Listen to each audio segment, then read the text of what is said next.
You are watching Educational Broadcasting Channel.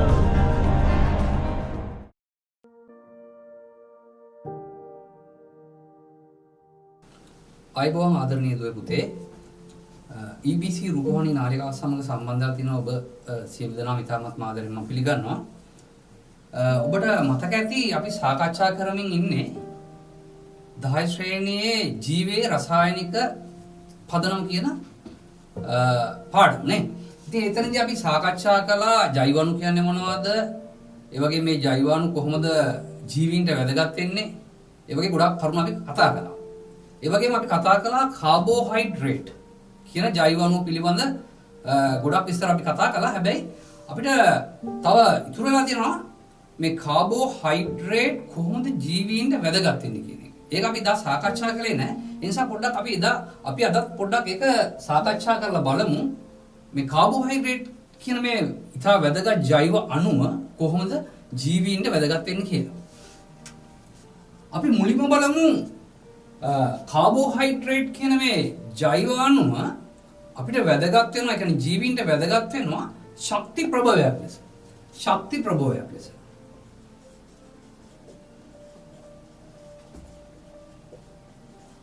ශක්ති ප්‍රභවයක් ලෙස. කොහොමද මේ ශක්ති ප්‍රභවයක් ලෙස කාබෝහයිඩ්‍රේට් ජීවීන්ට වැදගත් වෙන්නේ? ඔබ දන්නවා සෑම ජීවියෙකුගේම විවිධ කාර්යයන් සඳහා. ඒ කියන්නේ අපි ධම්මම මෙතන ඔබට උගන්වන්න අපට ශක්තිය අවශ්‍යයි. ඒ වගේම ශාක ගත්තොත් ශාකවල විවිධ රසායනික ප්‍රතික්‍රියා සිදු වෙන සියලු දේටම ශක්තිය අවශ්‍යයි. එතකොට ශක්තිය ලබා දෙන ජෛව ක්‍රියාවලිය අපි කියන්නේ ශ්වසනය කියලා. ශක්තිය ලබා දෙන ජෛව ක්‍රියාවලිය ශ්වසනය. විතර ශ්වසනයේදී දහනය වෙන ප්‍රධාන ද්‍රව්‍යයක් තමයි ග්ලූකෝස්. ග්ලූකෝස්. මේ ග්ලූකෝස් කියන්නේ එතකොට කාබෝහයිඩ්‍රේට්. එහෙනම් අපිට ඉතාම පැහැදිලි සියලුම ජීවීන්ට තමන්ගේ සියලුම ජීව ක්‍රියා සිදු කිරීමට ශක්තිය අවශ්‍යයි. ඒ ශක්තිය ලබා දෙන්නේ ග්ලූකෝස් දහනය වීමෙන් ශ්වසන කියන ප්‍රතික්‍රියාව. right. ඒ වගේම සංචිත ආහාරය ලෙස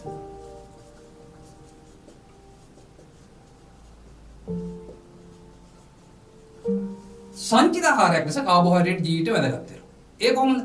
බලමු පිෂ්ඨය. පිෂ්ඨය ශාක තුල ප්‍රභා සංශ්ලේෂණයෙන් නිපදවන ප්‍රධාන ඵලය තමයි ග්ලූකෝස්. දැන් මේ ග්ලූකෝස් දහවල් කාලයේදී එවලම පිෂ්ඨය බවට පරිවර්තනය වෙනවා. හැබැයි දුවේ පුතේ ඔබ දන්නවා මේ පිෂ්ඨය කියන එක ජලයේදී වෙන්නේ නැහැ. ඒ නිසා රාත්‍රී කාලයේදී මේ පිෂ්ඨය පරිවර්තනය වෙනවා සුක්‍රෝස් බවට. සුක්‍රෝස් බවට පරිවර්තනය. එතකොට ඔබ දන්නවා සුක්‍රෝස් කියන්නේ ඩයිසැකරයිඩය. මේ ඩයිසැකරයිඩ් ජලයේදී වෙන්නේ. එහෙනම් රාත්‍රී කාලයේදී මේ ශාකපත්‍ර තුල තියෙන පිෂ්ඨය සුක්‍රෝස් බවට පරිවර්තනය වෙලා ජලයේදී වෙනවා. ජලයේදී වෙලා ඔබ දන්නවා ශාකවල තියෙනවා ආහාර ගමන් කරන පටකේ. ආහාර පරිවහනය කරන පටකේ. අපි මේකට සුවිශේෂී නමක් යොදනවා ආහාර පරිසංක්‍රමණය කියලා. අන්නේ ආහාර පරිසංක්‍රමණ පටකේ අපි කියන ෆ්ලෝයම පටකේ. අන්නේ ෆ්ලෝයම පටකේ ඔස්සේ මේ සුක්‍රෝස් ද්‍රාවණය ශාකයේ ආහාර සංචිත කරන පටක දක්වා ගමන් කරලා නැවත පිෂ්ඨය බවට පරිවර්තනය වෙලා ගබඩා වෙනවා. ඔබ දන්නවා ඇතම් ශාකවල තියෙන සංචිත මුල්. කැරට්, බීට්, රාබු වගේ ඒවා අපි කියනවා ඒවා සංචිත මුල්. එතකොට අන්න මේ සුක්‍රෝසේ මුල් දක්වා පරිවහනය වෙලා ඒ සංචිත මුල් වල ගබඩා වෙනවා. ඒ වගේම භූගත කඳන් තියෙනවා. ඉඟුරු, කහ, අර්තාපල් මෙන්න මේ වගේ භූගත කඳන් වල මේ ආහාර ගබඩා වෙනවා. ඒ වගේ ඒ ශාකවල විවිධ සංචිත පටක තුල පිෂ්ඨය ලෙස කාබෝහයිඩ්‍රේට් සංචිත වෙනවා. එහෙනම් අපිට පැහැදිලි කාබෝහයිඩ්‍රේට් සංචිත ආහාරයක් ලෙස ජීවීන් කොහොමද වැදගත් වෙන්නේ. ඒ වගේම අනිත් සංචිත ආහාරය තමයි ග්ලයිකෝජන්.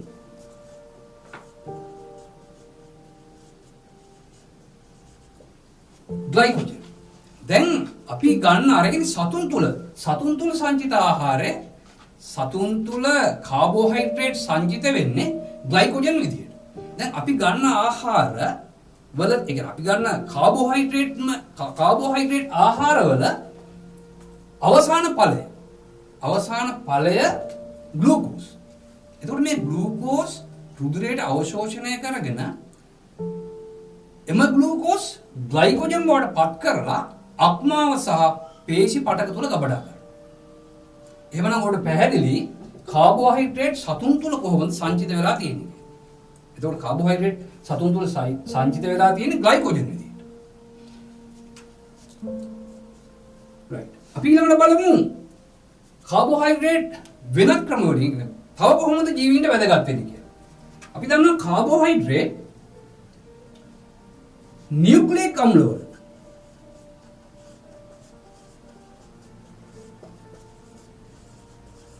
නියුක්ලියික් අම්ලවල සංඝටකයක්. කාබෝහයිඩ්‍රේට් කියන්නේ නියුක්ලියික් අම්ලවල සංඝටකයක්. මොනවද මේ නියුක්ලියික් අම්ල කියලා ගන්න? අපි දැන් ඉදිරි පාඩමේදී මේ නියුක්ලියික් අම්ල පිළිබඳ ඉගෙන ගන්නවා. ඊටාම වැදගත් ජෛව අණු.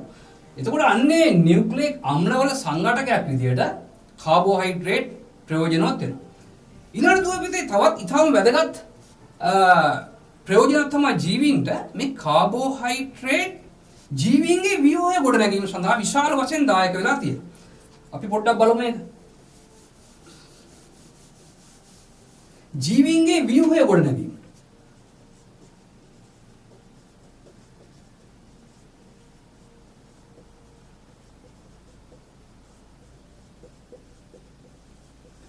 කොහොමද ජීවීන්ගේ ව්‍යුහය ගොඩනැගීමට කාබෝහයිඩ්‍රේට් වැදගත් වෙන්නේ? අපි ඉගෙන ගත්තා විවිධ කාබෝහයිඩ්‍රේට් වර්ග.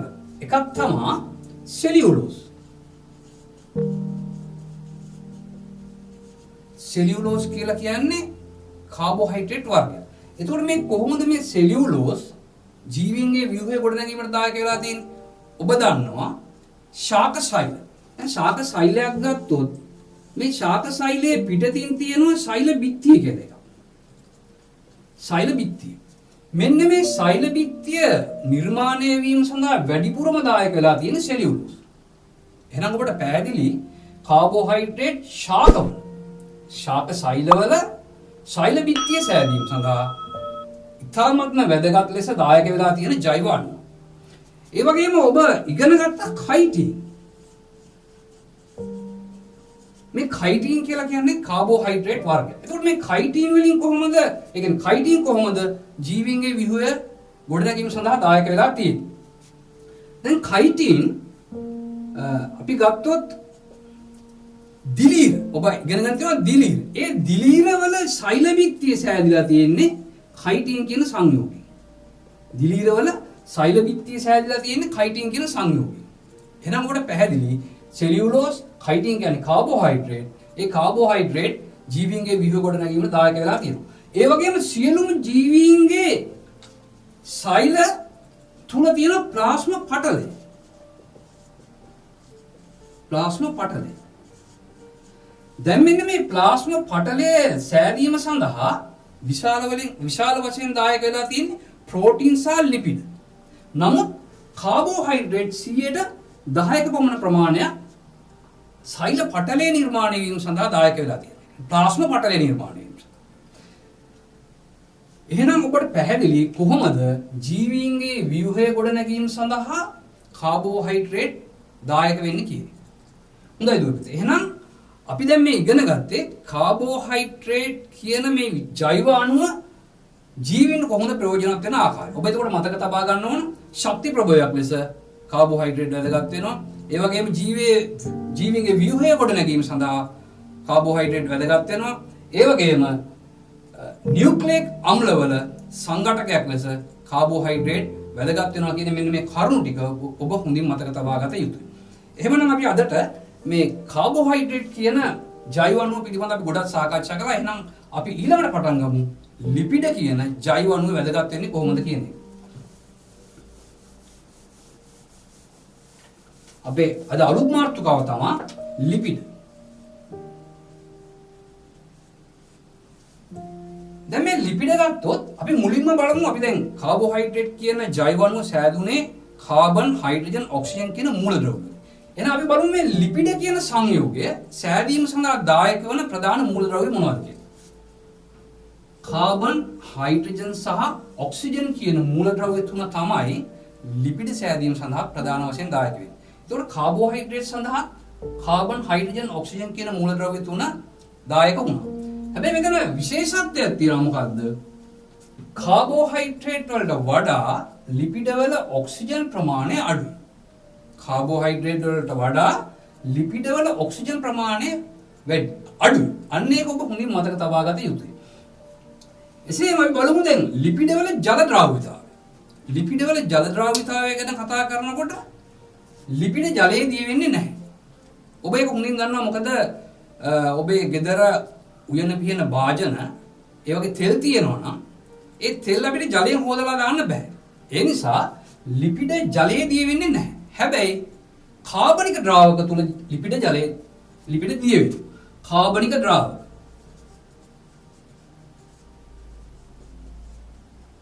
ද්‍රාවක තුල ලිපිඩ දිය වෙනවා.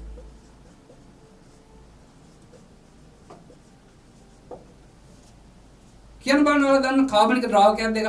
එකක් තමයි ඇසිටෝන්. ඒ වගේම එතනෝල්, මෙතනෝල්.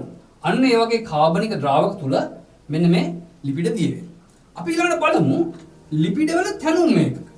දැන් ලිපිඩ වල තැනුම් මේකක ගත්තොත් එහෙම ලිපිඩ හැදිලා තියෙන්නේ මේද අම්ල සහ ග්ලිසරෝල් වලින්. මොනවද? මේද අම්ල සහ ග්ලිසරෝල්. මේද අම්ල හා ග්ලිසරෝල් එකතු වෙලා හැදෙනවා ලිපිඩ. දැන් මම මේ උඩ ටික මකලා දාන්නම්. දැන් මේ ලිපිඩ ගත්තොත් මේ ලිපිඩ අපිට ප්‍රධාන ආකාර දෙකකින් හමු වෙනවා. ලිපිඩ ප්‍රධාන ආකාර දෙකකින් හමු වෙනවා. මොනවද? එකක් තමයි ලිපිඩ ස්වභාවයේ තියෙන ඒ කියන්නේ අපේ කාමර උෂ්ණත්වයේදී ලිපිඩ තියෙනවා ඝන වශයෙන්. ඝන. ඒ වගේම ඇතැම් ලිපිඩ කාමර උෂ්ණත්වයේදී තියෙන්නේ ද්‍රව වශයෙන්. දැන් මේ කාමර උෂ්ණත්වයේදී ඝන වශයෙන් තියෙන ලිපිඩ අපි හඳුන්වනවා මේදේ කියලා. මේදේ. ඒ වගේම කාමර උෂ්ණත්වයේදී ද්‍රව වශයෙන් තියෙන ලිපිඩ අපි හඳුන්වනවා තෙල් කියලා. තෙල්. දැන් මේදේට දැන් ඝන වශයෙන් තියෙන ලිපිඩ වලට උදාහරණ තමයි චීස්, බටර්, මාගරින්. ඒ වගේම ද්‍රව ලෙස තියෙන ලිපිඩ වලට උදාහරණ පොල් තෙල්. පොල් තෙල්, තල් තෙල් ඒ වගේ ඒවා ගන්න පුළුවන්. ඉතින් දුවේ පුතේ කොහොමද මෙන්න මේ ලිපිඩ ඝන සහ ද්‍රව වශයෙන්, ඒ කියන්නේ කාමර උෂ්ණත්වයේදී ඝන සහ ද්‍රව වශයෙන් තියෙන්නේ කියන එක පොඩ්ඩක් අපි පැහැදිලි කරගමු. දැන් මෙන්න මේ මේද අම්ල ගත්තොත් එහෙම මේ මේද අම්ල වර්ග දෙකකට අපි වෙන් කරන්න පුළුවන්. මොනවද ඒ? එකක් තමයි සංතෘප්ත මේදේ. සංතෘප්ත මේද අම්ල. අනිත් එක අසංතෘප්ත මේද අම්ල.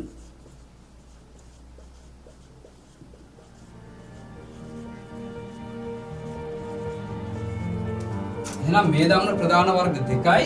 සංතෘප්ත මේද අම්ල, අසංතෘප්ත මේද අම්ල. අපි පොඩ්ඩක් බලමු මේ සංතෘප්ත මේද අම්ලයක කොහොමද ව්‍යුහය සකස් වෙලා තියෙන්නේ කියලා. දැන් ඒකේ තියෙනවා මෙන්න මේ වගේ කාබොක්සිල් කාණ්ඩයක්. දැන් මේ කාබොක්සිල් කාණ්ඩයට සම්බන්ධ වෙලා තියෙනවා හයිඩ්‍රෝකාබන දාමයක්. ඒ කියන්නේ මෙන්න මේ විදිහට. මේක ඉතා දිගු දාමයක්. මම මේ කෙටියෙන් අඳින්නම්. මේක ඉතා දිගු දාමයක්.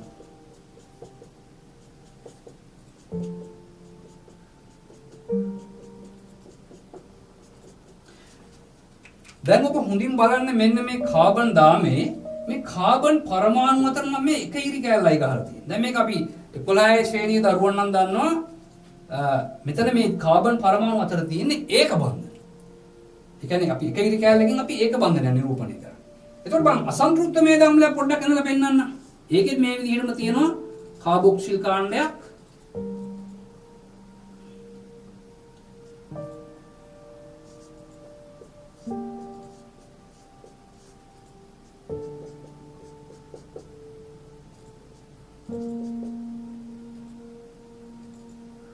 මේක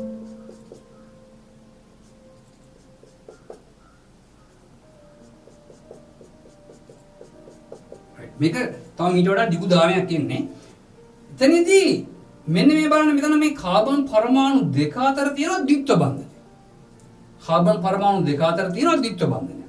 එතකොට සංතෘප්ත මේදාම්ලයක් කියන්නේ ඒකේ කාබන් දාමයේ හයිඩ්‍රෝකාබන දාමයේ කාබන් පරමාණු අතර ඒක බන්ධන පමණක් තියෙනවා නම් අපි ඒකට කියනවා සංතෘප්ත මේදාම්ල කියලා. අසංතෘප්ත මේදාම්ල කියලා කියන්නේ අර හයිඩ්‍රෝකාබන දාමයේ කාබන් පරමාණු අතර ද්විත්ව බන්ධන තියෙනවා නම් ඒකට අපි කියනවා අසංතෘප්ත මේදාම්ල කියලා. හොඳයි දැන් අපි මෙහෙම හිතමු. දැන් මෙන්න මේ ලිපිඩ කියන සංයෝගයේ සෑදීම සඳහා සම්බන්ධ වෙන මෙන්න මේ මේදාම්ලය සංතෘප්ත මේදාම්ලයන්. ලිපිඩ සෑදීම සඳහා දායක වෙලා තියෙන මේදාම්ලය සංතෘප්ත මේදාම්ලයක් නම් අන්නේ ලිපිඩ කාමර උෂ්ණත්වයේදී තියෙන්නේ ඝනයක් ලෙස. ඒ වගේම කිසියම් ලිපිඩ වර්ගයක් සෑදීම සඳහා දායක වෙලා තියෙන මේදාම්ලය අසංතෘප්ත මේදාම්ලයන්.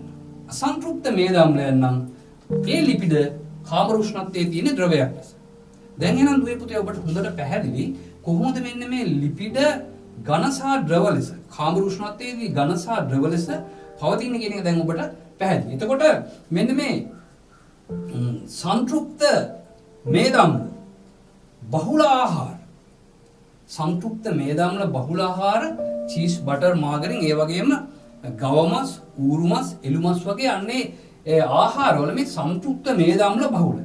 එතකොට ඔබේ වැඩිහිටියන් සාමාන්‍යයෙන් හෘදය හා සම්බන්ධ රෝග වලින් පෙළෙනවා නම් ඔබ මෙන්න මේ සංතෘප්ත මේදාම්ල අඩංගු ලිපිඩ වර්ග ඒ කියන්නේ චීස් බටර් මාගරින් ඒ වගේම ඔය හරක් මස් වගේ ඒවා අනුභව කිරීම ඊතරම් ශරීර සෞඛ්‍යයට හිතකර වෙන්නේ නැහැ. එහෙනම් දැන් ඔබට හොඳටම පැහැදිලි කොහොමද මෙන්න මේ ලිපිඩ හැදිලා තියෙන්නේ කියන එක. එතකොට ඔබ මතක තබා ගන්න ඕනේ මෙන්න මේ ටික. ඒ කියන්නේ මෙන්න මේ සංතෘප්ත මේදාම්ල අසංතෘප්ත මේදාම්ල කියන එක ඔබේ සිලබස් එකේ තියෙන අමතර දැනුම. ඒ කියන්නේ ඔබේ පෙළ පොතේ මේක අමතර දැනුම තමයි මේක තියෙන්නේ. ඒ නිසා ඔබගේ මේක විභාගයේදී ඔබෙන් ප්‍රශ්න කරන්නේ නැහැ. මම මේක ඔබට පැහැදිලි කළේ ඔබේ සාමාන්‍ය දැනුම සඳහා. රයිට්. එහෙනම් අපි බලමු මේ ලිපිඩ අපිට කොහොමද ජීවීන්ට වැදගත් වෙන්නේ කියලා.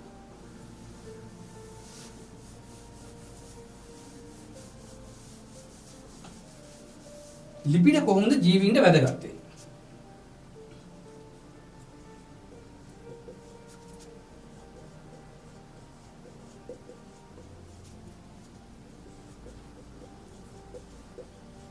ලිපිඩ ජීවීන්ට වැදගත් වෙන ආකාරය. පළවෙනි එක තමයි ශක්ති ප්‍රභවයක් ලෙස.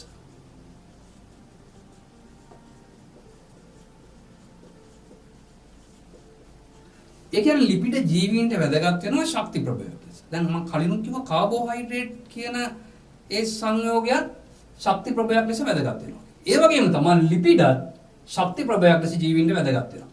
දැන් අපි ලිපිඩ ගත්තොත් ලිපිඩ ග්‍රෑමයට කිලෝජූල් 38ක ශක්ති ප්‍රමාණයක් තියෙනවා.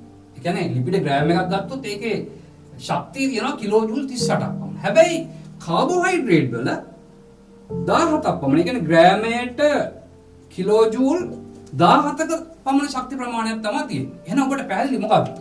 වැඩි ශක්ති ඵලයක් ලැබෙන්නේ. වැඩි ශක්ති ඵලයක් ලැබෙන්නේ ලිපිඩ වලින්ද කාබෝහයිඩ්‍රේට් වලින්? ඔව්. වැඩි ශක්ති ඵලයක් ලැබෙන්නේ ලිපිඩ වලින්. හොඳයි.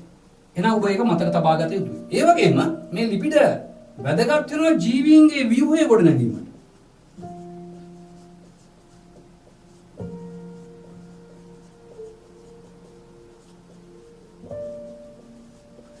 ඒ කියන්නේ ජීවීන්ගේ ව්‍යුහය ගොඩනැගීම සඳහා අර කාබෝහයිඩ්‍රේට් වගේම ලිපිඩත් වැදගත් වෙනවා.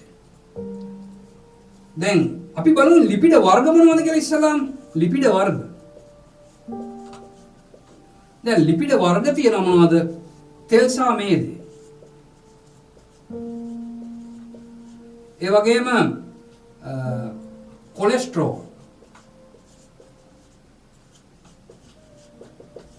ෆොස්ෆොලිපිඩ.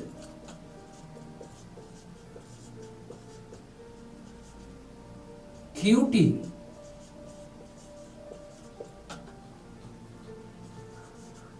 ඉටි. මෙන්න මේ මම ලිව්වේ මේ ලිපිඩ වර්ග. එතකොට මේ ලිපිඩ වර්ග කොහොමද ජීවීන්ගේ ව්‍යුහය ගොඩනැගීම සඳහා වැදගත් වෙන්නේ? බලමු අපි මේ ලිපිඩ වර්ග කොහොමද ජීවීන්ගේ ව්‍යුහය ගොඩනැගීම සඳහා වැදගත් වෙන්නේ කියලා. දැන් මෙතන මේ තියෙන කොලෙස්ටරෝල් සහ ෆොස්ෆොලිපිඩ කියන මෙන්න මේ ලිපිඩ වර්ග දෙක දුවේ පුතේ අපේ ශෛලවල ප්ලාස්ම පටලය සෑදීම සඳහා 145 පමණ දායක වෙලා තියෙනවා. 145 පමණ දායක වෙලා තියෙනවා ප්ලාස්ම පටලය ගොඩනැගීම සඳහා.